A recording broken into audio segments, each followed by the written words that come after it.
इससे पहले भी 2025 में भी माननीय गृह मंत्री और हमारे सहकारिता मंत्री माननीय अमित शाह जी ने और हमारे स्टेट सहकारिता मंत्री कृष्णपाल गुर्जर भी और दूसरे स्टेट सहकारिता मंत्री भी यहाँ पर उपस्थित रहे। गुजरात के गांधीनगर में ये मीटिंग मंथन बैठक का आयोजन हुआ अब की बार। इससे पहले भारत मंडपम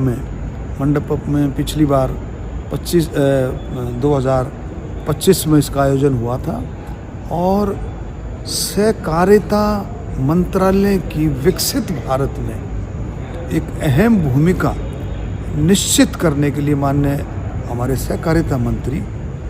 हमारे प्रधानमंत्री जी का जो संकल्प है विकसित भारत का, उसमें सहकारिता की भागीदारी ज़्यादा से ज़्यादा हो, इसके लिए मंथन हुआ।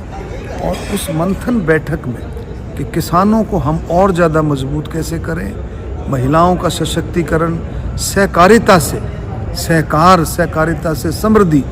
उसमें हम किस तरह का योगदान महिलाओं का, किसानों का और साथ साथ युवाओं का भी योगदान इसमें किस तरह से रहे, उनको किस तरह से हम जोड़ें, ज़्यादा से ज़्यादा वो जुड़े, इस बात पर भी मंथन हुआ कि 140 करोड़ देशवासियों को और उनके हमारे जो परिवार हैं, देशवासियों के हमारे जो परिवार हैं, उन परिवारों में अगर काम देने का काम अगर कर सकता है तो सहकारिता विभाग है, जो कोऑपरेटिव सेक्टर से लोगों को जोड़ करके जो है एक मान सम्मान के साथ काम देने का जो काम कर सकता है कोऑपरेटिव विभाग। तो इस पर चर्चा हुई। हरियाणा ने भी अपना पक्ष रखा, मैंने भी अपनी बात रखी है कि भी किस तरह से सहकारिता जो मंत्रालय है हरियाणा में माननीय मुख्यमंत्री नायब सैनी जी के नेतृत्व में काम कर रहा है। अभी आप देखें हरियाणा में अंत्योदय परिवारों के लिए जो पशुपालक हैं, जो दूध उत्पादक हैं, उनके लिए अंत्योदय परिवारों के लिए 10 रुपया प्रति लीटर हरियाणा सरकार दे रही है। 5 रुपया जनरल के लिए 5 रुपया और अनसीजनल 3 रुपया है। तो इस तरह से जो है हरियाणा सरकार माननीय मुख्यमंत्री नायब सिंह सैनी जी के नेतृत्व में सहकारिता के क्षेत्र में बहुत अच्छे तरीके से अंत्योदय परिवारों के लिए भी, किसानों के लिए भी, महिलाओं के लिए भी सेल्फ हेल्प ग्रुप बने। महिलाओं की वीटा जो हमारा डेयरी फेड है, वीटा है, उसमें भी बूथों के अंदर एक विशेष रूप से भागीदारी रहे। और जो पैक्सेज हैं, मल्टीपर्पज़ जो पैक्सेज हैं, उनका जो दायरा है, मल्टीपर्पज़ पैक्सेज का जो दायरा है, काम का दायरा, उसको भी बढ़ाया गया है कि उसमें भी कई तरह के काम जोड़े गए हैं। अब आप देखें भारत टैक्सी की जो शुरुआत की है